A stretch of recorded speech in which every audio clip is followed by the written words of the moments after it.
Assalamualaikum warahmatullahi wabarakatuh. Di video kali ini, Santi akan berbagi kisah tentang aku yang difitnah mencuri ketika di pondok dan siapa pelaku yang sebenarnya. Santi akan bongkar semua kisahnya di video kali ini.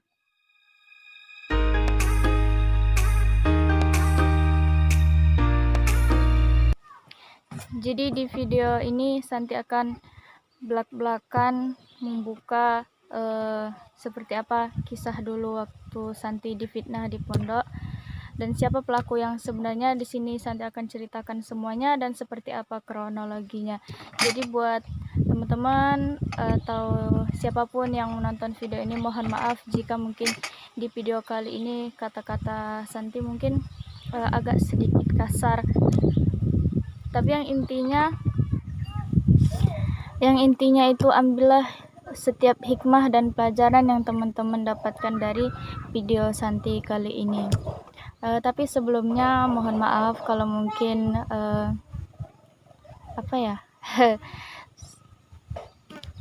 terdengar banyak suara keributan, karena memang Santi ini kan lagi di warung di pinggir jalan juga ya. Seperti inilah keadaannya, teman-teman juga bisa lihat sendiri.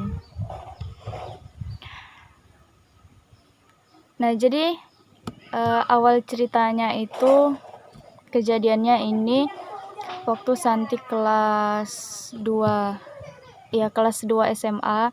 Waktu itu kami ada mau ngadakan OSN. Itu kayak perlombaan yang diikuti 5 provinsi. Waktu itu apa aja ya, Santi juga udah nggak terlalu ingat lagi. Tapi yang Santi ingat itu Aceh, Riau, Sumatera Utara, yang 2 provinsi lagi Santi lupa. Dan itu diadakan di Universitas Sumatera Utara, USU. Teman-teman pastinya juga tahu ya, perkuliahan Universitas USU yang terletak di Medan.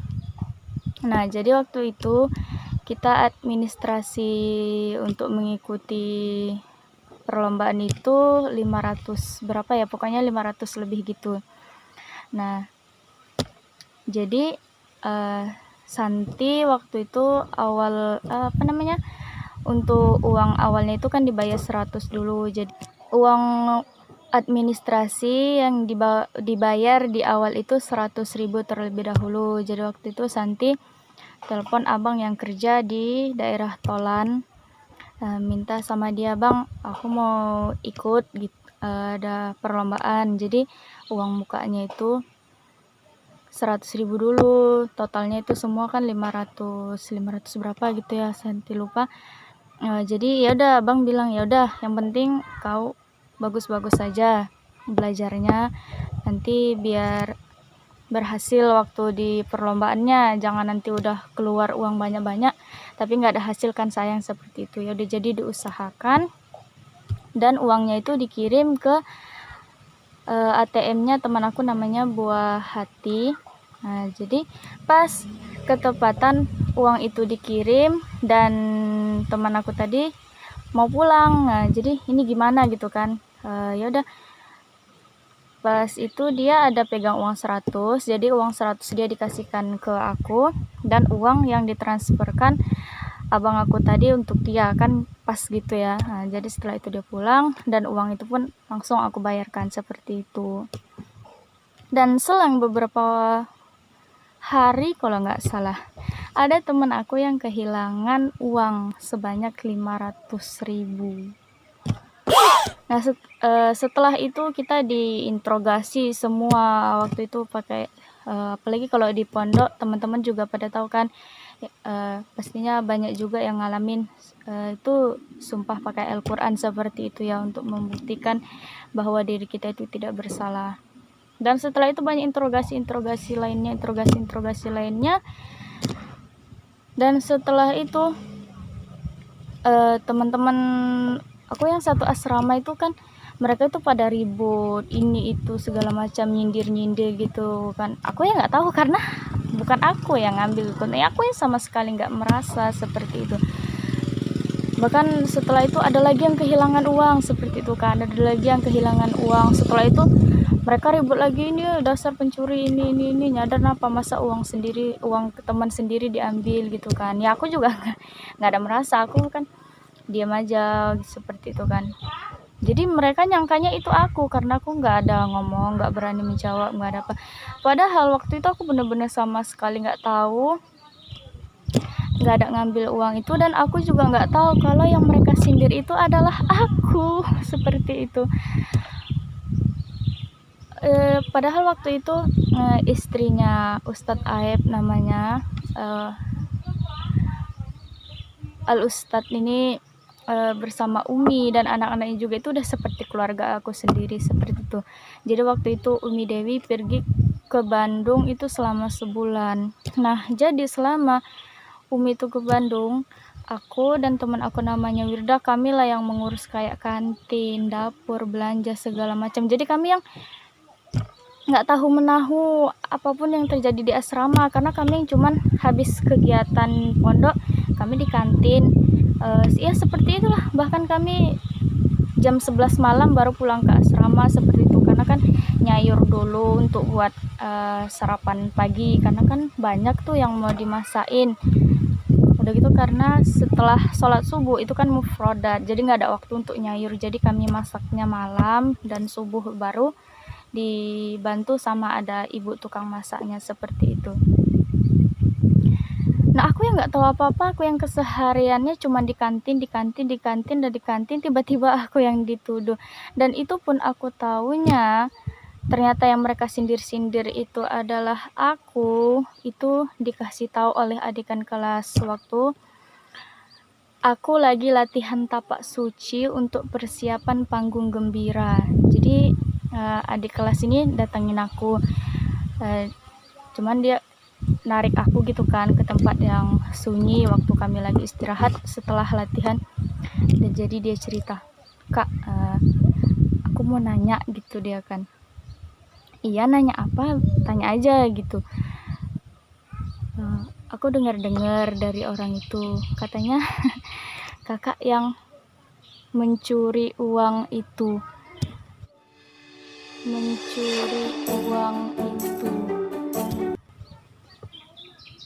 Gitu, denger pertanyaan itu aku yang spontan langsung kaget dan terdiam. Hah, gitu dalam hati. Astagfirullahaladzim, ternyata yang mereka tuduh itu aku, seperti itu kan. Baru dia lanjut lagi. Dia nggak apa ya? Santi nggak mau nyebutin namanya, Santi buat aja nama dia itu siapa ya, Ira gitu, kita ganti aja namanya Ira ya. Nanti takutnya kalau Santi sebutin namanya di sini ada teman-teman yang nonton, dia malah dibulikan, kasihan. Padahal dia udah baik sama aku, dia udah mengasih tahu kalau mungkin bukan dari dia aku nggak bakalan tahu ternyata aku yang dituduh, padahal aku nggak ada ngambil uang itu sama sekali. Jadi dia bilang, "Ira bukan ikut-ikutan nuduh kakak, Ira cuman mau nanya aja benar apa enggaknya ya." Tapi Ira sendiri sih nggak percaya, nggak mungkin kakak kayak gitu. Kalau memang itu pun nggak benar ya kakak sabar aja, mungkin ini ujian buat kakak buat lebih sabar lagi, seperti itu.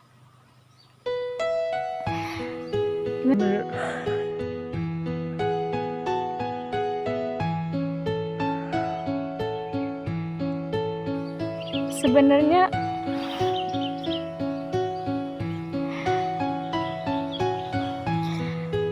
sampai sekarang kalau Santi ingat kejadian ini itu sakit banget. Jadi fitnah itu benar-benar luar biasa sakitnya teman-teman. Memang benar sakit itu lebih kejam daripada pembunuhan.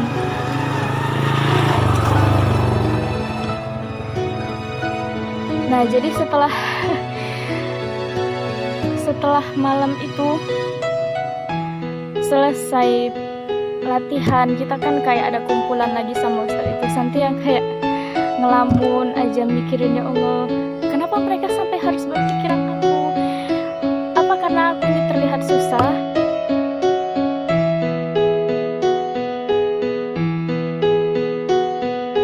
Makanya mereka bisa berpikiran aku seperti itu.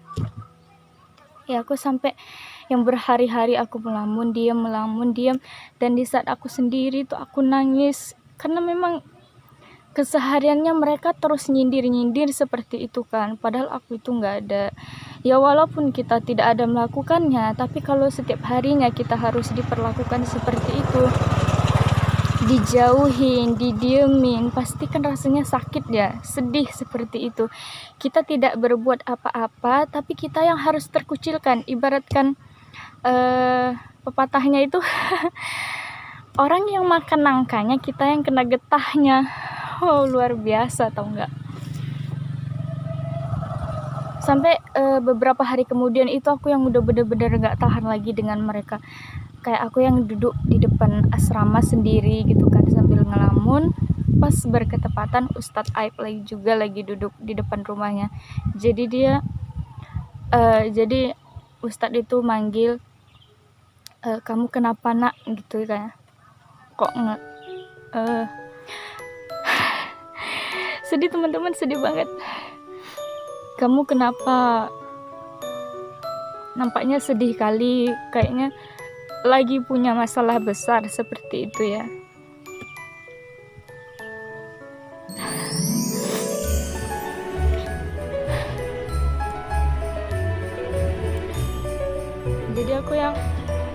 Jadi aku yang gitu, pertanyaan itu dilontarkan sama Ustadz, aku yang langsung netes air mata, langsung nangis karena gak bisa nahan rasa sedih dan sakit itu lagi.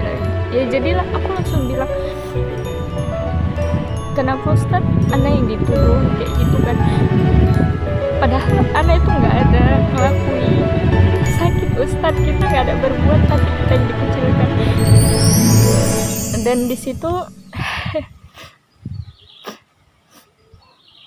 di situ Ustadz Aib langsung kasih semangat, udah sabar, Ustadz juga tahu bukan kamu yang ambil, itu tuduhan itu salah seperti itu ya. Ustadz itu langsung kasih semangat dan bilang, ya udah sabar aja, ini tuh ujian yang Allah kasih buat kamu untuk menaikkan derajat kamu. Nah di situ gitu Ustadz langsung bilang itu, kayak aku aku langsung sadar mungkin dari sini Allah uji aku untuk benar-benar bisa menjadi orang yang lebih ikhlas lagi dalam segala hal, sabar dan berhusnuzon atas segala sesuatu yang terjadi dalam hidup aku. Nah jadi di sini aku mau kasih tahu buat kamu teman aku yang udah kehilangan uang, aku sama sekali nggak ada curi uang kamu, aku nggak ada ambil uang kamu. Dan walaupun aku sebenarnya sakit hati sama kamu seperti itu ya, kamu kehilangan aku yang dituduh, tapi ya nggak apa-apa, namanya juga kamu kan nggak tahu seperti itu ya. Tapi satu nasihat aku buat kamu, ketika kamu dapat masalah, minta pertolongan kepada Allah, bukan kepada makhluk. Jadi kamu kan gitu kehilangan, kamu datang ke orang pintar buat cari tahu siapa pencurinya, kamu salah.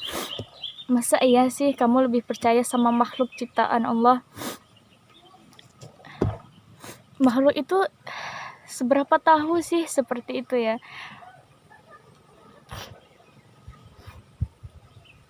Makhluk itu bukan yang tahu segala-galanya. Jadi kamu jangan langsung terobsesi karena orang bilang dia orang pintar bisa tahu ini itu. Kamu salah. Itu sama saja kamu mendahului mempercayai makhluk daripada Allah. Carilah petunjuk dan pertolongan pertama kali kepada Allah.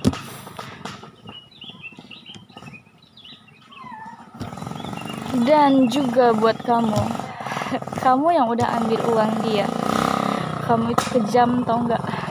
Dan juga kamu itu benar-benar nggak tahu malu, nggak tahu diri. Kamu yang mencuri, tapi kamu malah jadi maling, teriak maling. Dan setelah itu, kamu pura-pura kehilangan uang, padahal kamu sendiri yang makan uang itu.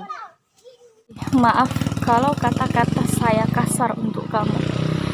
Kamu sadar nggak sih, kamu udah melakukan berapa kesalahan? Kamu udah melakukan banyak kesalahan. Yang pertama, karena perbuatan kamu udah menzalimi teman kamu. Teman kamu jadinya kena fitnah dan korbannya itu adalah diri saya. Yang kedua, kamu sadar nggak sih Kamu itu mencuri uang anak yatim loh. Maaf ya teman aku yang kehilangan uangnya, aku tidak bermaksud apapun. Tapi ini buat menyadarkan dia yang udah ngambil uang kamu. Kamu sanggup mencuri uang anak yatim. Di mana ini? Di mana? Gunakan. Dan pokoknya masih banyak lagi lah kesalahan-kesalahan yang kamu lakukan. Saya cuma berharap kamu sadar. Saya tahu siapa kamu yang ngambil uang dia. Apa perlu saya sebut nama kamu di sini? Tidak kan? Dan saya juga tidak berharap kamu minta maaf kepada saya. Saya hanya berharap kamu sadari kesalahan-kesalahan kamu dan minta ampunan kepada Allah. Hanya itu saja. Kalau kamu yang ada di posisi aku, kamu gak akan sanggup lihat wajah orang yang udah buat kamu difitnah. Kebayang gak sih? Kamu gak ngelakuin apa-apa, tapi kamu difitnah mencuri, dan itu sampai tersebar satu pondok kamu dicap mencuri, sampai semua orang jauhin kamu. Kamu diceritain, sampai guru-guru juga menceritain kamu. Sakit tau gak? Sakit. Dan kamu mau tahu seperti apa perumpamaannya? Ini saya katakan sama kamu.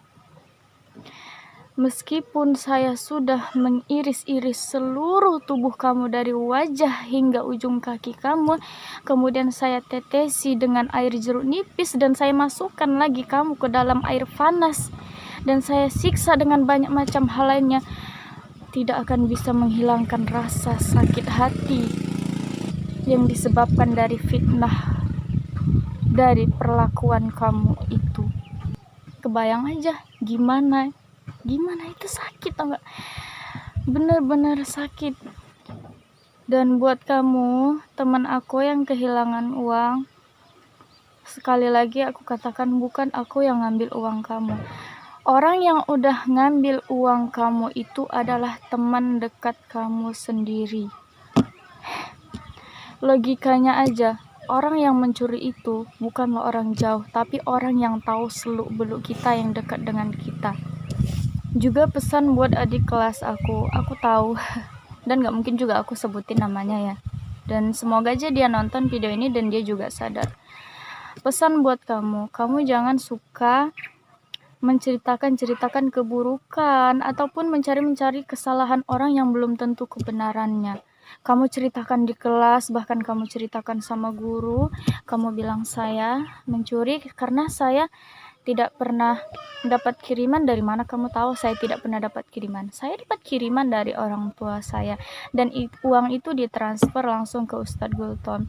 Kamu juga ngira saya kan karena saya terlihat tidak pernah dapat kiriman, tapi lah kok saya bisa ikut OSN yang biayanya itu cukup besar seperti itu kan. Nah sekarang saya kasih tahu sama kamu dari mana saya dapat uang. Uang transferan pertama yang harus dibayar 100.000 itu saya dapatkan dari abang saya sendiri, dan kamu bisa tanya langsung sama Buah Hati Harahap. Uang itu ditransfer ke dia. Dan kemudian sisanya lagi yang 400 sekian lagi itu dari mana? Itu dari abang saya juga sendiri, dan abang saya yang langsung datang bayarkan itu ke pondok dan dibayarkan langsung ke ustazahnya waktu di gang jam istirahat. Kamu bisa tanya langsung sama ustazah siapa yang waktu itu mengurus tentang keuangan itu. Kamu bisa tanya langsung, itu abang saya yang bayar langsung sama ustazahnya.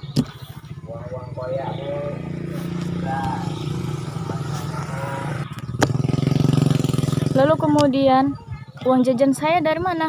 Nah tadi kan abang saya cuman bayarin untuk administrasi. Uang jajan saya dari mana? Uang jajan saya itu dikirim langsung orang tua saya, ditransferkan ke rekeningnya Ustadz Gultom. Kamu juga bisa tanya sama Ustadz Gultom.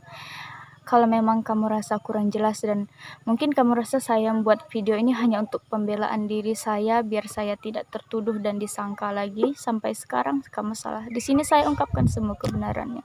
Uang jajan saya dikirim langsung ke rekeningnya Ustadz Gultom. Kamu bisa tanya sama Ustadz Gultom, kamu bisa hubungi. Bila perlu saya kasih nomor teleponnya sama kamu. Jadi pesannya juga, jangan kamu kira orang yang terlihat mungkin kehidupannya susah, di bawah miskin, itu adalah orang yang panjang tangan, orang suka mencuri karena dia tidak punya uang. Kamu salah. Tidak semua orang yang kehidupannya susah itu panjang tangan. Bahkan terkadang orang yang kehidupannya susah lebih tahu mengendalikan dirinya, lebih tahu mengatur keuangannya. Bahkan bisa jadi orang yang banyak uangnya, bisa jadi dia yang suka ngambil uang orang. Kenapa? Karena dia sudah terbiasa, hari-harinya itu pengeluaran dia banyak, dia tidak bisa mengatur keuangannya. Jangan salah, orang yang kaya, orang yang kehidupannya berkecukupan juga bisa jadi dia orang yang panjang tangan. Buat teman-teman dimanapun itu, baik itu di pesantren, di tempat kerjaan, dan dimanapun itu, hindarilah yang namanya mencuri, karena mencuri itu benar-benar dampaknya sangat banyak, seperti yang kisah saya tadi. Orang lain yang mencuri, kita yang jadi kena fitnah. Kasian tahu nggak teman kamu jadinya yang kena fitnah akibat ulah kamu. Dan juga buat diri kita, apapun itu barang kita, tidak hanya dalam bentuk uang, apalagi uang ini juga sensitif banget gitu ya. Kalau kita punya uang itu ya disimpan bagus-bagus, dan kalaupun mungkin kita mau menghitung ataupun apa ya, tidak perlu orang lain lihat seperti itu, karena terkadang orang yang mencuri itu terkadang bukan niat dari hatinya, tapi karena adanya kesempatan. Santi rasa segini aja sih videonya. Santi nggak sanggup mau lanjut. Kalau Santi lanjut, Santi bakalan nangis lagi karena itu sakit sekali. Walaupun itu kejadiannya mungkin udah 3 tahun silam, tapi itu masih terasa sakit banget teman-teman, sakit banget. Santi nggak sanggup mau lanjut. Teman-teman aja bisa lihat tadi Santi udah berapa kali nangis menceritakan kisah ini. Santi nggak bisa lanjut lebih jauh lagi. Santi takut nanti malah jadi kayak benci mengingat teman Santi sendiri yang udah bikin Santi sampai difitnah seperti itu. Oke, jadi apapun tadi yang teman-teman simak dari video ini, ambillah pelajaran-pelajaran dan hikmah baiknya untuk perbaikan diri kita ke depannya, dan apa yang perlu kita hindari, apa yang perlu kita jaga, terutama lisan ini tadi, lisan, jagalah lisan teman-teman. Jangan juga ketika kita mendapat suatu kabar yang belum pasti kebenarannya, udah kita langsung sebarkan, kita ceritakan, dan pada akhirnya jatuh pada gibah. Gibah itu sama halnya kita memakan bangkai saudara kita sendiri. Nah, kalau ternyata keburukan tadi tidak benar, maka jatuhnya ke fitnah. Kita dapat dosa 2 kali sekaligus loh. Jagalah lisan kita dalam berucap. Hati-hati, lisan juga bisa merenggut nyawa kita sendiri. Bisa kita lihat di luaran sana banyak gara-gara lisan, ucapan yang tidak mengenakkan hati, akibatnya orang menjadi benci sama kita, dan bisa-bisa kita kehilangan nyawa kita. Nah, seperti inilah ya, namanya juga kehidupan, apapun itu pahit manisnya dilalui. Intinya selalu berpikir positif dan mencari pelajaran-pelajaran dan hikmah dari setiap kejadian yang kita alami. Semoga video ini bermanfaat buat teman-teman, dan apabila mungkin di video ini ada kata-kata Santi yang kurang mengenakan, mungkin ada kata-kata yang kasar ataupun menyakitkan hati buat teman-teman, Santi mohon maaf. Tidak bermaksud menyindir atau apapun itu, hanya bermaksud untuk perbaikan diri kita semua. Terima kasih yang udah nontonin video Santi dari awal hingga akhir, dan dukung terus channel ini dengan subscribe, like, and comment, and share video Santi sebanyak-banyaknya. Terima kasih buat dukungannya juga. Santi akhiri, wassalamualaikum warahmatullahi wabarakatuh. See you next time, bye bye.